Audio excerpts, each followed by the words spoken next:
En général, on lui a pas appris, mais il va faire un geste, il a compris, il n'est pas con. En général, si vous avez un enfant qui est comme ça, qui s'en prend deux, si vous avez gardé le ticket de caisse, vous pouvez encore le rendre. Oui, deux choses donc. Différence entre automatisme et réflexe. Un réflexe, ça passe par la moelle épinière, c'est quelque chose d'inné. Les anciens, vous le savez déjà, je l'ai déjà dit, mais c'est important parce qu'on a travaillé les couteaux.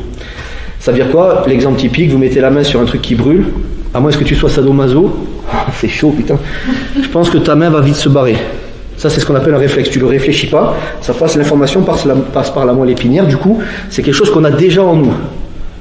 Et c'est peut-être avec ça qui est connecté avec l'instinct reptilien qui fera que vous aurez peut-être la bonne défense au bon moment sans réfléchir, peut-être.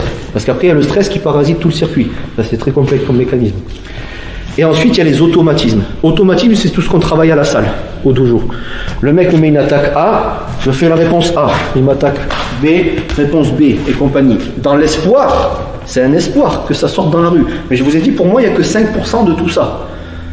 Ça veut dire quoi? Est-ce que ça veut dire, putain, on va perdre notre temps, des années? Moi, ça fait 25 ans que je pratique, je me dis, putain, j'ai perdu mon temps, quoi. Ben, c'est très complexe comme discours parce que il vaut mieux se préparer au pire, hein. Comme on dit qui veut la paix prépare la guerre. Ça veut dire, si tu t'entraînes pas, t'es sûr, quasi sûr de te faire défoncer la gueule. Donc un minimum de s'entraîner. Mais l'idée, enfin en tout cas mon objectif, c'est de développer des techniques de défense qui sont le prolongement du réflexe naturel. Attaque-moi si tu veux bien.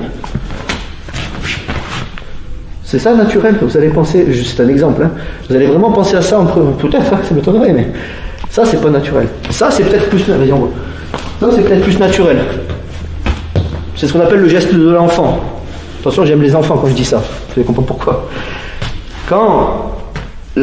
À l'époque où ça se faisait, moi je m'en suis pris quelques-unes quand j'étais petit, mais quand un enfant se prenait une gifle à l'époque, il avait ce qu'on appelle le geste de l'enfant. Vous savez, je suis bien enfant. Bon, la première, il se la prend, hein, il faut qu'il se la prenne. Je déconne. Il faut qu'il comprenne le gamin, je déconne.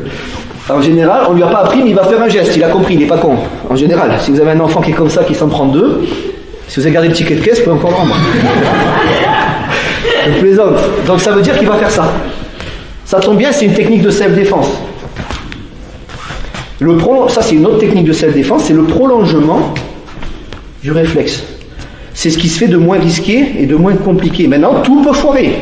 Tape ici. Oh mais merde, tu t'es pris le coup, putain, pourtant t'es 5e dan. Ben ouais, j'ai pas 4 bras, déjà. Il faut comprendre qu'on peut se faire pêcher parce qu'il y a un effet de surprise et compagnie. Donc ça c'est important. Prolongement du réflexe naturel. Si tu souhaites aller encore plus loin, à savoir décupler tes connaissances en self-défense, devenir confiant et efficace en situation réelle, mais ce que je t'invite à faire, c'est à cliquer juste ici. Formation offerte, ou encore sur le lien qui est en description juste sous la vidéo. Voilà, j'espère que la vidéo d'aujourd'hui t'a plu et que t'a aidé à progresser un petit peu plus. Quant à moi, je te retrouve de l'autre côté pour commencer ta formation vidéo offerte. À tout de suite.